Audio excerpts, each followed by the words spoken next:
Blind 75 की next problem solve करेंगे which is product of अरे एक्सेप्ट इटसेल्फ। इससे पहले हमने सॉल्व करी थी कंटेंट्स डुप्लीकेट। तो चलो फिर इस प्रॉब्लम का प्रॉब्लम स्टेटमेंट देखते हैं। Given an array of integers return an array answer such that answer I is equal to the product of all the elements of nums except nums I. तो हमें basically एक array of integers दे रखा है और हमें output में एक array ही return करना है जिसमें ith पोजीशन पे जो होगा वो सारे एलिमेंट्स का मल्टीप्लिकेशन होगा except the element at the ith position. तो हमें ऐसा एरे कंस्ट्रक्ट करके भेजना है और उसमें कुछ चीज़ें दे रखी हैं। The first thing is the product of any prefix और suffix of nums is guaranteed to fit in 32 bit integer. तो उसने ये चीज़ चलो एटलीस्ट कंफर्म कर दी कि in case you are applying some prefix suffix related algorithm, तो उस केस में तुम्हें ये वरी करने की ज़रूरत नहीं है कि ये सब फिट होगा या नहीं होगा, या फिर तुम instead of integer 64 bit integer allocate कर रहे हो। तो उसने बोला you must write N algorithm that runs in O(n) time and without using division. ठीक है, तो सबसे पहले एग्जांपल देखते हैं 1 2 3 4। तो इसमें अगर फर्स्ट पोजीशन को मैं एक्सक्लूड कर दूं, क्योंकि मुझे एक्सक्लूड करना है ith पोजीशन को, तो बाकी पोजीशंस का मल्टीप्लिकेशन आएगा। तो 2 इंटू 3 इंटू 4 इज़ 24। अगर मैं 2 के लिए कैलकुलेट करूं तो 1 इंटू 3 इंटू 4 विच इज़ 12। इसको एक्चुअली में उस पर करके देखते हैं। तो अगर मेरा एग्जांपल इज़ 1 2 3 4, तो मेरी 1 की होगी 2 इंटू 3 इंटू 4। जब मैं 2 के लिए कैलकुलेट करूँगा तो होगा 1 इंटू 3 इंटू 4। जब मैं 3 के लिए कैलकुलेट करूँगा तो 1 इंटू 3 1 इंटू 2 इंटू 4। और जब मैं 4 के लिए करूँगा तो 1 इंटू 2 इंटू 3। तो ये हो जाएगा 2 3 6, ये हो जाएगा 24, ये हो जाएगा 12, ये हो जाएगा 8 और ये हो जाएगा 6। तो हमारा जो फाइनल अरे बनेगा वो होगा 12 4 26 एंड। तो अगर हम लोग देखें तो 24 12 8 6 करेक्ट। 24 12 8 6। सेकेंड एग्जाम्पल भी देखते हैं -1 1। Second example -1 1 0 -3 and 3। तो अगर हम इसके लिए कैलकुलेट करेंगे तो आंसर हो जाएगा 0, क्योंकि 0 मल्टीप्लिकेशन में है। इसके लिए कैलकुलेट करेंगे तो आंसर हो जाएगा अगेन 0, क्योंकि सफिक्स में इसके 0 है करेक्ट। अब मैं 0 के लिए जब कैलकुलेट करूँगा तो मेरा आंसर हो जाएगा -1 इंटू 1 इंटू -3 इंटू 3। तो इट विल बी 9। और जब मैं इसके लिए करूँगा तो अगेन 0 और इसके लिए करूँगा तो अगेन 0। तो मेरा जो फाइनल अरे बनेगा 0 0 9 0 0। चेक करते हैं 0 0 9 0। और जो एरे का साइज़ होगा वो 10⁵ होगा, विच इज़ हम n² अप्रोच नहीं चला पाएंगे इसमें, इतना तो क्लियर है। तो इसको सॉल्व करने के लिए सबसे पहले ब्रूट फोर्स सोल्यूशन सोचते हैं कि ब्रूट फोर्स सोल्यूशन क्या हो सकता है। तो अगर हम लोग पहला एग्जाम्पल देखें तो हमें पहले एग्जाम्पल में क्या 1 2 3 4 1 2 3 4। तो पहले एग्जाम्पल में अगर हम देखें तो at any point ith point पे हमें क्या चाहिए, उससे पहले का मल्टीप्लिकेशन और उससे बाद का मल्टीप्लिकेशन। तो अगर मैं ith पोजीशन के लिए पूरा अरे फिर से आइटरेट कर लूँ तो मैं क्या पता कर सकता हूँ उसके लिए क्या होगा मल्टीप्लिकेशन एक्सेप्ट वो एलिमेंट। तो फॉर एवरी एलिमेंट आई हम लोग पूरे एरे को ट्रैवर्स करेंगे, traverse the whole array and calculate answer. ठीक है, तो अब अगेन पहले एलिमेंट के लिए तो इसकी कॉम्प्लेक्सिटी निकालते हैं। तो पहले इसको समझते हैं कि कैसे होगा। तो 1 के लिए आंसर जब आएंगे तो हम 1 को एक्सक्लूड कर देंगे, तो 1 के लिए 2 इंटू 3 इंटू 4। अब जब मैं आऊँगा 2 पे तो अगेन मैं फिर से 1 से स्टार्ट करूँगा, तो 1 इंटू 3 इंटू 4। अब मैं जब 3 पे आऊँगा तो अगेन मैं फिर से स्टार्ट करूँगा, तो 1 इंटू 2 इंटू 4। और जब मैं 4 पे आऊँगा तो मैं अगेन फिर से स्टार्ट करूँगा स्टार्टिंग से, 1 इंटू 2 इंटू 3। तो अगर आप लोग नोटिस करो तो मैं फॉर एवरी एलिमेंट आई पूरे एरे को ट्रैवर्स कर रहा हूँ। अगेन अरे ट्रैवर्स्ड अगेन, दैट मीन्स पहले एलिमेंट के लिए मैंने कितना ट्रैवर्स किया, n-1, और n बोल सकते हो ना कि n। सेकंड के लिए भी मैं कितनी बार ट्रैवर्स कर रहा हूँ, n। थर्ड के लिए मैं कितने आइटरेशंस ले रहा हूँ, n। ऐसे ही मेरे जितने एलिमेंट्स हैं, तो मैं हर एलिमेंट के लिए कितने टाइम्स चला रहा हूँ, n, राइट। तो दिस विल बी, अगर मैं n ले लूँ तो n1 + 1 + 1 1 1, तो अगेन ये कितना बन जाएगा, n elements n into n which is order of n²। तो इसकी जो रन टाइम हो गई वो कितनी होगी, ऑर्डर ऑफ n²। और स्पेस हम लोग इसमें कोई एक्स्ट्रा स्पेस एलोकेट नहीं कर रहे हैं, एक्सेप्ट एक वेरिएबल जो होल्ड करेगा हमारा प्रोडक्ट को। तो उस केस में हमारा जो स्पेस कॉम्प्लेक्सिटी हो जाएगी वो ऑर्डर ऑफ 1 हो जाएगी। चलो इस सॉल्यूशन को लिख के देखते हैं, ठीक है। तो सबसे पहले हम क्या करेंगे, अगेन पहले एरे का साइज़ लेंगे, उसके बाद में अब हम लोग ट्राई करेंगे और एक चीज़ और उसने बोली है कि हमें n साइज का अरे चाहिए। अब for in j = 0, j n ++ j, if I = j, continue int prod = 1, prod = nums of j into prod, the result of I = क्या हो जाएगा लास्ट में, prod। यहाँ पे हम लोग i पे क्यों स्किप कर रहे हैं, क्योंकि हम लोग फॉर एवरी i हम लोग पूरे एरे पे आइटरेट करके उसका मल्टीप्लिकेशन ले रहे हैं, और उसने बोला है we should not include the ith element. अगर हम लोग i एलिमेंट के लिए ये सब कर रहे हैं तो इसी वजह से इफ़ i = j तो मैं उसको स्किप कर दे रहा हूँ, otherwise I will keep this multiplication in this variable. और उसके बाद में इसको रीअसाइन कर देंगे और अगेन हम लोग रीस्टार्ट करेंगे फिर से आइटरेशन, और लास्ट में रिटर्न कर देंगे रिज़ल्ट, क्योंकि उसने ये मांगा है। देखते हैं क्या ये चलेगा, वाई वाओ, आई थिंक इसकी वजह से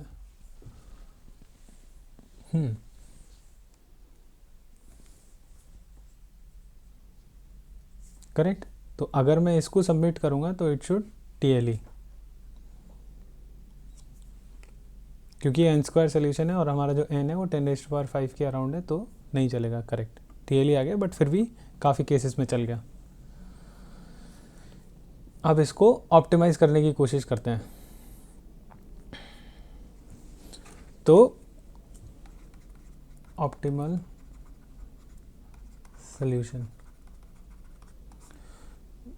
पहला एग्जांपल लेते हैं फिर से 3 4। तो अगर मैं ith एलिमेंट के लिए ये प्रोसेस कर रहा हूँ, विच इज़ मैं उसका रिजल्टेंट अरे जब बना रहा हूँ, तो मुझे क्या क्या चीज़ें चाहिए, उस एलिमेंट से पहले का मल्टीप्लिकेशन और उस एलिमेंट के बाद का मल्टीप्लिकेशन। करेक्ट। तो इस चीज़ को मतलब इसके लिए एक टेक्निक होती है जिसे बोलते हैं प्रीफिक्स सम टेक्निक, जिसको हम लोग प्रीफिक्स मल्टीप्लिकेशन भी बोल सकते हैं एटलीस्ट इस केस में। मल्टीप्लिकेशन, जहाँ हम लोग क्या करेंगे, एक टेम्पररी अरे बनाएंगे कोई, करेक्ट। उसमें हम लोग ith पोजीशन के लिए एक टेम्पररी अरे रहेगा जिसमें ith पोजीशन के लिए प्रीफिक्स ऑफ i जो है वो बताएगा 0 to i-1 इंडेक्स के एलिमेंट्स का प्रोडक्ट। इसी तरीके से हम लोग एक सफिक्स अरे बिल्ड करेंगे जिसमें सफिक्स i हमें बताएगा i+1 से n-1 एलिमेंट्स का प्रोडक्ट, करेक्ट। और जब अब हमारे पास ये दोनों आ गए, तो जब हम लोग एक्चुअली में कैलकुलेट कर रहे होंगे फॉर ith एलिमेंट, तो हमारा जो फॉर एवरी i हमारा आंसर क्या होगा, prefix of i into suffix of i, क्योंकि हमारा जो प्रीफिक्स ऑफ i है वो 0 to i-1 का प्रोडक्ट है और सफिक्स ऑफ i है वो i+1 से n-1 है। तो इनडायरेक्टली हमने 0 to i-1 एलिमेंट्स का प्रोडक्ट कर लिया into i+1 to n-1 elements का प्रोडक्ट कर लिया। तो ये हमारा पूरे एरे का प्रोडक्ट हो गया एक्सेप्ट ith एलिमेंट। अब देखते हैं कि इसकी कॉम्प्लेक्सिटी क्या होगी। सबसे पहले रन टाइम कॉम्प्लेक्सिटी निकालते हैं इसकी।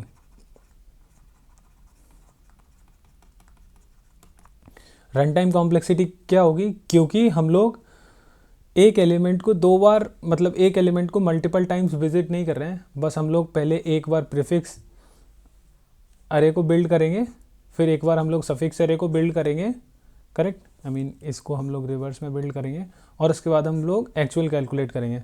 तो इसमें हमें n लगेगा, इसमें हमें n लगेगा और इसमें हमें n लगेगा, विच इज़ 3 into n।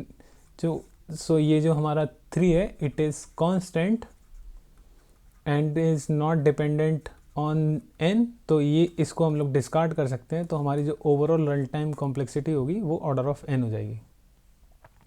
अब हम लोग स्पेस कॉम्प्लेक्सिटी की बात करते हैं।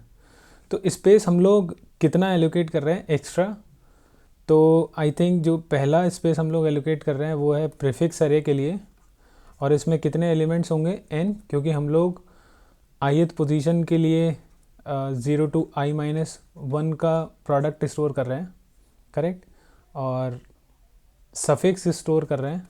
तो सफिक्स अरे भी हमारा n साइज़ का होगा, क्योंकि हम लोग उसमें अगेन i+1 से n-1 एलिमेंट तक का स्टोर कर रहे हैं प्रोडक्ट। तो अगर हम 0th पोजीशन पे हैं तो हम लोग पूरे एरे का प्रोडक्ट स्टोर करेंगे। ऐसे ही अगर हम लोग प्रीफिक्स अरे में n-1 पोजीशन पे हैं तो हम लोग पूरे एरे का प्रोडक्ट स्टोर कर रहे होंगे except that element, and same goes for suffix.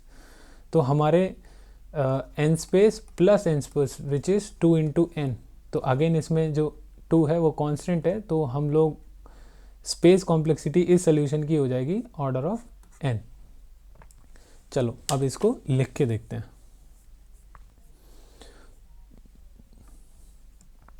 तो अगेन सबसे पहले मैं साइज लूँगा, करेक्ट। उसके बाद मैं 2 वेक्टर लूँगा, प्रीफिक्स ऑफ n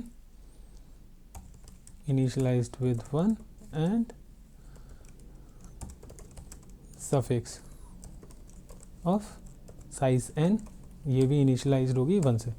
तो प्रीफिक्स ऑफ 0 क्या होगा, इज़ 1। अब हम लोग i इक्वल्स टू 1 से इनिशियलाइज करेंगे। क्यों मैं पहला एलिमेंट स्किप कर रहा हूँ, क्योंकि हम लोगों ने बोला था ना ith पोजीशन पे 0 to i-1 का आंसर होना चाहिए, i-1 एलिमेंट्स का मल्टीप्लिकेशन होना चाहिए, करेक्ट। तो जब मैं प्रीफिक्स ऑफ i पे हूँ तो prefix of i-1 into nums of i-1, correct. और उसके बाद में same goes for suffix n-1 equals to 1 और उसके बाद में n-2 j equals to n-2 j greater than equals to 0 minus minus j, correct. और यहाँ पे क्या हो जाएगा, suffix of j equals to suffix of j plus 1 into nums of j plus 1। अब मुझे एक्चुअली में जब आंसर कैलकुलेट करना है तो मुझे एक फाइनल वेक्टर चाहिए जिसमें मैं रिज़ल्ट होल्ड करूँगा। तो ये हो जाएगा result n1 I equals to 0 in-1 plus plus I, correct. तो if I is equals to 0, क्योंकि मैं I के लिए कैलकुलेट नहीं करना चाहूँगा, क्योंकि अगर मैं I के लिए i-1 पे जाऊँगा तो हमारा जो फॉर्मूला है बेसिकली, अगर मैं ith पोजीशन के लिए कैलकुलेट करूँ, for ith position prefix of i-1 into suffix of i plus 1, जो कि हमने यहाँ पे लिखा था, ये रहा, करेक्ट। तो प्रीफिक्स ऑफ i, तो अगर मैं i-1 करूँगा तो मुझे सेगमेंटेशन फॉल्ट आ जाएगा, तो मैं उस चीज़ से बचने के लिए यहाँ पे ये करूँगा, ठीक है। तो i इक्वल्स टू, इसमें मैं एक्चुअली में यहाँ पे एक एक्स्ट्रा स्पेस ले लेता हूँ, एक्स्ट्रा की ज़रूरत नहीं है, ट्राई करते हैं पहले। तो रिज़ल्ट ऑफ i हो जाएगा मेरा only suffix of i plus 1।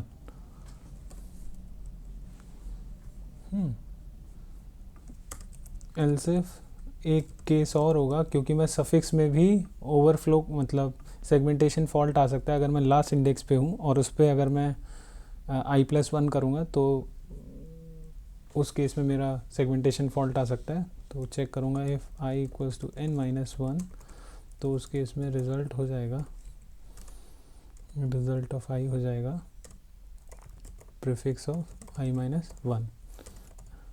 Else case में रिज़ल्ट ऑफ i हो जाएगा मेरा prefix of i-1 into suffix of i plus 1, correct. और इसको मैं रिटर्न कर दूंगा,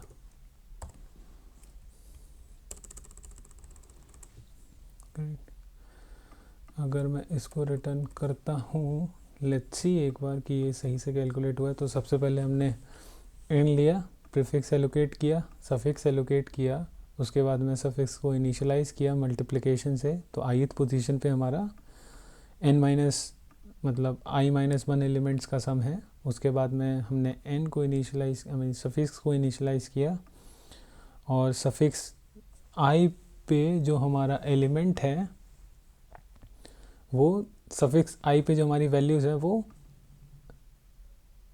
i+1 से लेके n-1 तक का मल्टीप्लिकेशन है, करेक्ट। और उसके बाद में let's see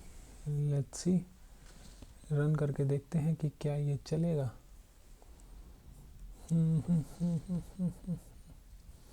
where is n, I think it should be capital N, और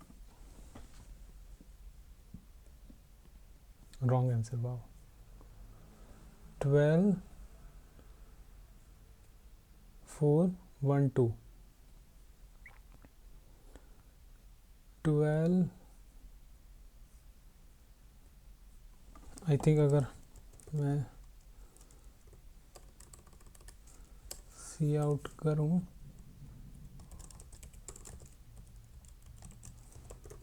प्रीफिक्स को of i, correct,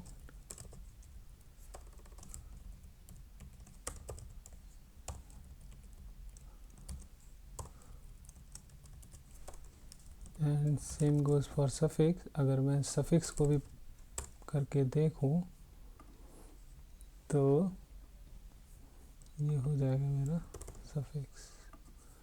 let's see कि क्या प्रिंट हो रहा है पहले केस में। 1 2 3 4 है अगर, तो मेरा विच इज़ करेक्ट। आओ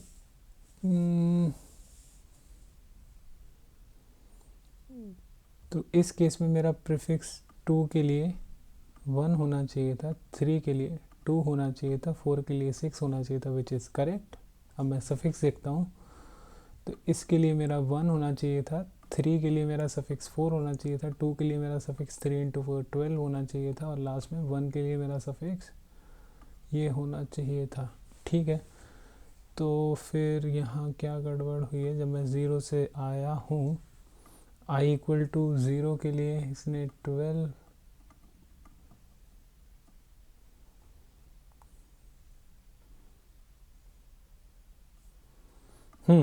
ओके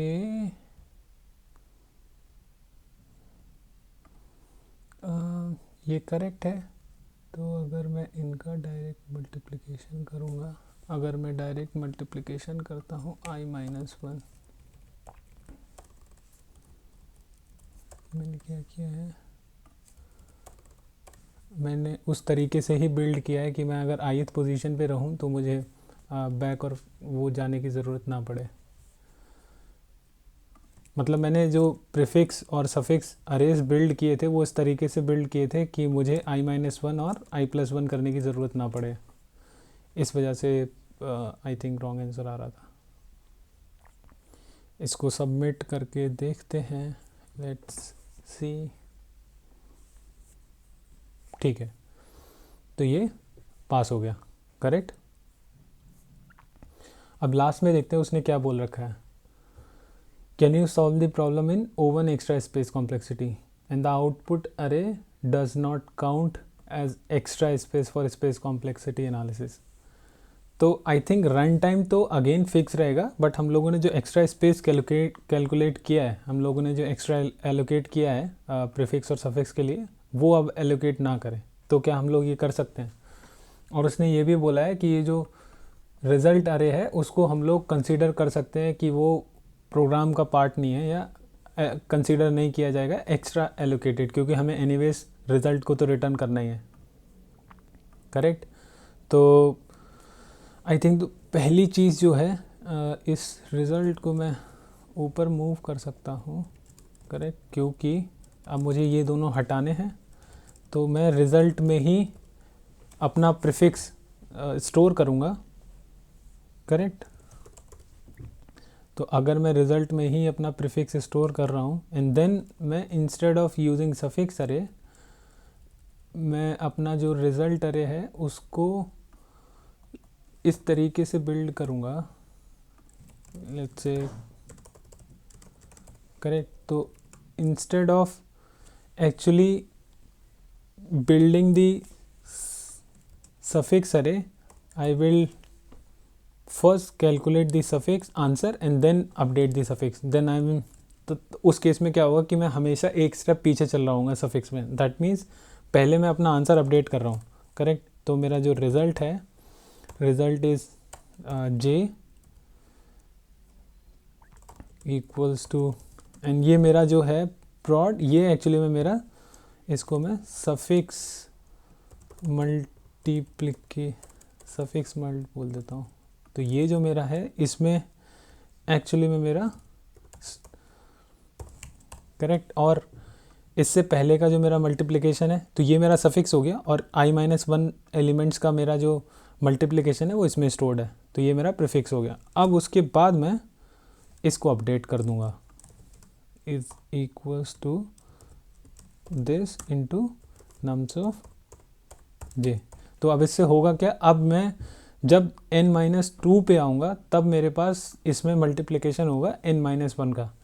तो इसका मतलब सफिक्स मेरा सही तरीके से बिल्ड हो रहा है ना, मैं एक स्टेप पीछे चल रहा हूँ सफिक्स में, और प्रीफिक्स में मैंने एनीवेज अपना जो आंसर बिल्ड किया है वो एक स्टेप पीछे से बिल्ड किया है। और आई थिंक इतना काफ़ी है, देखते हैं। Compilation error, oh I think it should be result.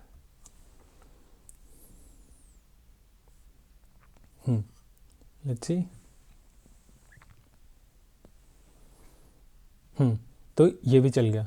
और इसकी कॉम्प्लेक्सिटी क्या होगी, order of n order of 1। अगर हम लोग जो रिजल्ट अरे को एलोकेट कर रहे हैं उसका स्पेस कंसीडर ना करें as per the problem statement, then हम लोगों ने कोई एक्स्ट्रा स्पेस एलोकेट नहीं किया है अदर देन रिजल्ट, तो इस केस में हमारी जो रन टाइम कॉम्प्लेक्सिटी हो जाएगी वो ऑर्डर ऑफ n होगी और space time complexity order of 1 हो जाएगी। चलिए तो फिर मिलते हैं नेक्स्ट वीडियो में।